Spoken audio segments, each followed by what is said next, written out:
Hello everyone, this is Parvez sir. Welcome back to our YouTube channel accountancy with Parvez sir. तो आज class 11 commerce के लिए हम start कर रहे हैं बैलेंस शीट।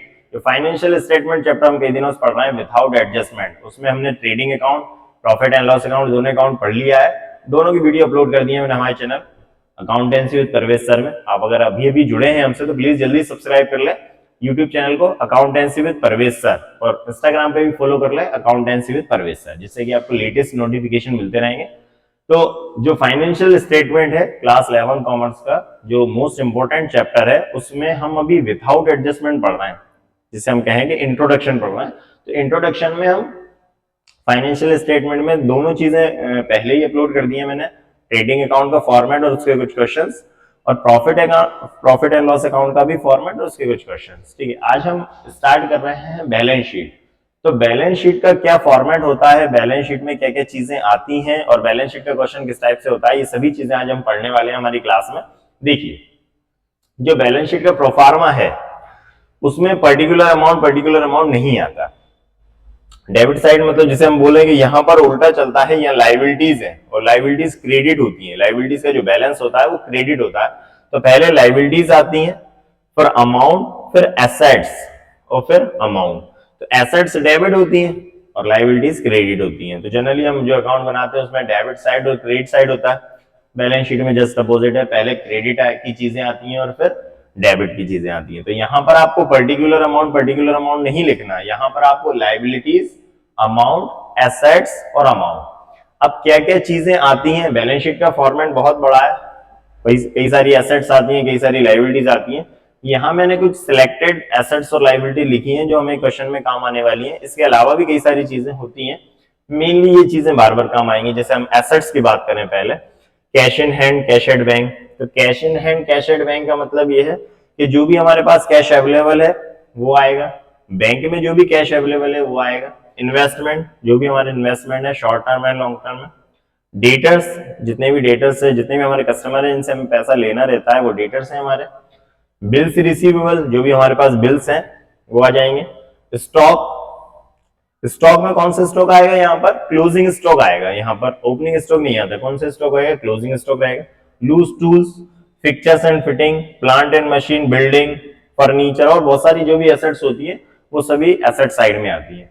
लाइबिलिटीज की हम बात करें तो बिल्स पेबल है, क्रेडिटर्स हैं, बैंक ओवरड्राफ्ट है, आउटस्टैंडिंग एक्सपेंसेस हैं, कैपिटल है, लोन है, ये सभी लाइबिलिटीज होती हैं, लाइबिलिटी साइड में आती हैं। ठीक है, सिंपल सा फॉर्मेट है, आपको बस लाइबिलिटीज और एसेट्स को देखना है। और ये जो कैपिटल है, इस कैपिटल में नेट प्रॉफिट प्लस होता है। इससे पहले जो हमने क्वेश्चन किए थे उसमें हमने प्रॉफिट एंड लॉस अकाउंट बनाया था। उस प्रॉफिट एंड लॉस अकाउंट से या तो नेट प्रॉफिट निकलता है या नेट लॉस निकलता है। तो नेट प्रॉफिट अगर आता है तो वो कैपिटल में प्लस हो जाता है और ड्राइंग कैपिटल में से माइनस होती है। और अगर नेट लॉस आता है तो कैपिटल में से नेट लॉस माइनस होता है, फिर ड्राइंग माइनस होती है और उसका अमाउंट जो फाइनल होता है बाहर लिख देते हैं। ठीक है, चलिए, तो आज का जो क्वेश्चन है हमारा वो बैलेंस शीट का है। मैंने आपको बोला था कि मैं तीनों को सेपरेट अलग अलग से समझा देता हूं। पहले ट्रेडिंग अकाउंट कर लेते हैं, फिर प्रॉफिट एंड लॉस अकाउंट बनाते हैं और फिर बैलेंस शीट। फिर हम तीनों को मर्ज कर लेंगे, तीनों का एक साथ क्वेश्चन करेंगे जिसे हम फाइनल अकाउंट बोलते हैं, trading, P&L and balance sheet. ठीक है, अभी हम तीनों को अलग अलग इसलिए नहीं पढ़ रहे हैं कि आपको तीनों के फॉर्मेट अच्छे से समझ में आ जाए। जैसे ट्रेडिंग में क्या क्या आता है, ट्रेडिंग में कौन कौन सी चीजें आती हैं ये हमने पढ़ी, प्रॉफिट एंड लॉस अकाउंट में क्या क्या आता है, फिर बैलेंस शीट में क्या क्या आता है। अब आपको एक मिक्स जब क्वेश्चन मिल जाएगा तो फिर आपको इजी रहेगा, क्योंकि इससे पहले हमने सभी को अलग अलग सेपरेटली पढ़ लिया है। तो अगर आप अभी जुड़े हैं, बैलेंस शीट पढ़ रहे हैं, इससे पहले आप ट्रेडिंग अकाउंट पढ़ लें, प्रॉफिट एंड लॉस अकाउंट पढ़ लें, उसकी वीडियो देख लें और फिर आप बैलेंस शीट देखें। ठीक है, चलिए, तो बैलेंस शीट में ये लायबिलिटी साइड है, ठीक है, अमाउंट, और ये एसेट साइड है और अमाउंट। ठीक, अब हमें क्या करना है, ये क्वेश्चन दिया हुआ है हमें। चलिए, तो ये क्वेश्चन स्टार्ट करते हैं। Prepare balance sheet from the following. तो बैलेंस शीट बनाना है हमें। चलिए, सबसे पहले दिया हुआ है क्रेडिटर्स। तो जो क्रेडिटर है वो लायबिलिटी है, ये पहचानना है आपको कि क्या चीज लायबिलिटी और क्या चीज एसेट है। क्रेडिटर्स है तो क्रेडिटर लायबिलिटी साइड में आते हैं। सबसे पहले हम क्रेडिटर लिख देंगे लायबिलिटी साइड में। तो जो क्रेडिटर्स हैं वो 15,000 है। सबसे पहले तो क्रेडिटर्स आ गए। ठीक है, इसके बाद है लोन। लोन लायबिलिटी है, लायबिलिटी साइड में आएगा, तो यहां लिख देते हैं हम लोन। लोन है 5,000 लोन लिख दिया हमने। ठीक है, इसके बाद दी हुई है कैपिटल 25,000 और ड्राइंग है और नेट प्रॉफिट है, तीनों एक साथ ही है। कैपिटल में नेट प्रॉफिट को प्लस करेंगे और ड्राइंग को माइनस करेंगे, ठीक है। तो यहां लिखते हैं हम कैपिटल। तो कैपिटल इनर कॉलम में आएगा, कैपिटल कितना है 25,000, तो यहां लिख दिया मैंने 25,000, ये कैपिटल आ गया। अब हम क्या करेंगे, इसमें ड्राइंग माइनस करेंगे और नेट प्रॉफिट प्लस करेंगे, तो प्लस कर देंगे यहां पर नेट प्रॉफिट। तो नेट प्रॉफिट जो प्लस करेंगे कितना दिया है 4,000 है, 4,000 को नेट प्रॉफिट को प्लस कर देंगे तो कितना हो गया 29,000, ठीक है ना। 25 में 4,000 में प्लस कर दिया तो 29,000 आ गए। अब हम ड्राइंग को माइनस कर देंगे 6,000, तो माइनस हो जाएगी ड्राइंग, ठीक है ना। तो ड्राइंग कितनी दी हुई है 6,000, 6,000 को हमने माइनस कर दिया, तो 29 में से 6 माइनस हो गया तो कितना बचेगा 23,000। इस तरह से कैपिटल का पूरा फॉर्मेट हो गया कि कैपिटल में हमने नेट प्रॉफिट को प्लस कर दिया और ड्राइंग को माइनस कर दिया, ठीक है। आगे बढ़ते हैं। अब दिया हुआ है आउटस्टैंडिंग एक्सपेंसेस 2,500, तो ये अभी आ जाएगा कहां पर, लायबिलिटी साइड में, आउटस्टैंडिंग एक्सपेंसेस, आउटस्टैंडिंग एक्सपेंसेस, ठीक है ना। तो आउटस्टैंडिंग एक्सपेंसेस कितना है 2,500 है, लायबिलिटी, लायबिलिटी साइड में आएगा। अनअर्न्ड कमीशन, अनअर्न्ड या एडवांस या अनएक्रूड, ये तीन नाम है इसके, अनअर्न्ड, एक्रूड, अनएक्रूड या एडवांस, ये लायबिलिटी में आते हैं। यहां जो ऐसी इनकम जो मैं एडवांस में रिसीव हो गई, अनअर्न्ड कमीशन। तो अनअर्न्ड कमीशन जो है वो कितना है 800 है, ठीक है ना, ये हो गया। अब इसके बाद क्या दिया हुआ है क्लोजिंग स्टॉक, तो क्लोजिंग स्टॉक, अब ये एसेट में आएगा, क्लोजिंग स्टॉक है, फिर डेटर है। तो यहां पर मैं एक लाइन छोड़ रहा हूं किसके लिए, कैश इन हैंड के लिए। सबसे पहले हम यहां पर ऊपर कैश लिख देते हैं, है ना, फिर एक लाइन छोड़कर हम लिख देते हैं क्लोजिंग स्टॉक। तो क्लोजिंग स्टॉक कितना दिया हुआ है 8,000, 8,000 लिख लिया हमने, ठीक है।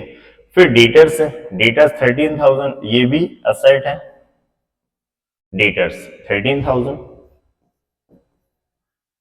ठीक है। डेटर्स के बाद मशीनरी, मशीन है 12,300,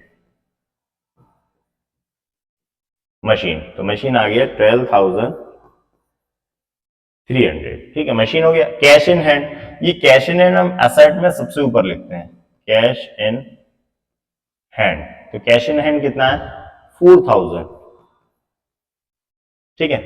एक्रूड इंटरेस्ट, तो अनएक्रूड होता है वो लायबिलिटी में आता है और एक्रूड जो होता है वो एसेट, ऐसी इनकम जो हमें रिसीव नहीं हुई, यहां लिखेंगे एक्रूड,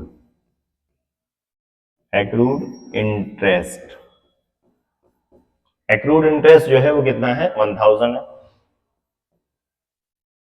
ठीक है।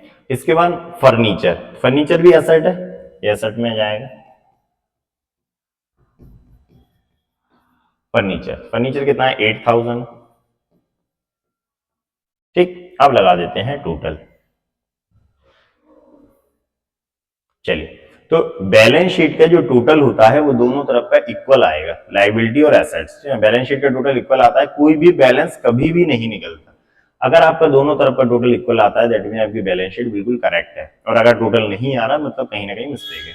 हम बात करें टोटल लगाने की, तो टोटल लगाते हैं इसका 0 0 0 0, ठीक, 0 5 8 5 13 पावर 1, 6 6 5 11 11 3 14 14 2 16 पावर 1, 2 2 2 4 46,300, 46,300 यहाँ का टोटल आ गया। अब यहाँ का टोटल लगाते हैं, ठीक है। 0, फिर सेकंड 0, थर्ड पे 0 3, ठीक, 4 8 4 12 12 3 15 17 18 26 पावर 2 3 4, ये आ गया हमारा कितना 46,300।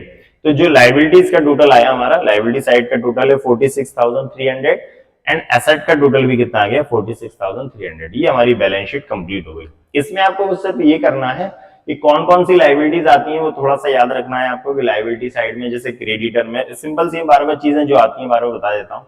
फॉर 11 कॉमर्स के लिए, 11 क्लास के लिए जो मैक्सिमम बार बार पूछी जाती है, जैसे क्रेडिटर्स हैं, बैंक ओवरड्राफ्ट है, बैंक लोन है, ये किसी भी तरह का लोन है, आउटस्टैंडिंग एक्सपेंसेस है, एडवांस इनकम है, अनएक्रूड जिसे हम बोलते हैं, अनअर्न्ड बोलते हैं, कैपिटल आएगी, कैपिटल में नेट प्रॉफिट प्लस होगा, और अगर लॉस होगा तो नेट लॉस माइनस होगा, ड्रॉइंग माइनस होगी। इसके अलावा ये बिल्स पेबल है, ये चीजें जनरली लाइबिलिटीज में आती हैं बार बार। ठीक, एसेट्स की बात करें तो cash, bank, cash in hand, cash at bank, debtors, BR, stock, plant, machine, furniture, building, accrued income, और इसके अलावा प्रीपेड एक्सपेंसेस और कई सारी एसेट होती हैं जो एसेट साइड में आती है। जनरली यही एसेट बार बार पूछी जाती है, तो इसको एक बार आप अच्छे से पढ़ लेना। ये क्वेश्चन हमारा कंप्लीट हुआ, ठीक है ना। इस क्वेश्चन में सिर्फ आपको लायबिलिटीज और एसेट्स को याद रखना है कि कौन कौन सी चीजें कहां पे आती हैं, आपका क्वेश्चन कंप्लीट हो जाएगा। नेक्स्ट वीडियो मिलता हूं मैं आपसे फिर कुछ नए टॉपिक लेके, कुछ और फाइनेंशियल स्टेटमेंट क्वेश्चन लेके। तब तक आप जुड़े रहिए हमसे और पढ़ते रहिए अकाउंटेंसी। और अगर सब्सक्राइब ना किया हो आपने अभी तक तो प्लीज जल्दी से जुड़ जाइए और जल्दी सब्सक्राइब कर लें अकाउंटेंसी विद परवेज सर, और अपने सभी फ्रेंड्स में शेयर कर दें for class 11 commerce and 12 commerce. जो भी 12 कॉमर्स में यार आपका कोई फ्रेंड है, कोई रिलेटिव है, कोई ब्रदर सिस्टर है, आप उसको भी सजेस्ट कर सकते हैं। यूट्यूब पर डेली वीडियो अपलोड करते हैं for class 11 commerce and 12 commerce. मिलता हूं नेक्स्ट वीडियो में, तब तक के लिए thank you and good bye.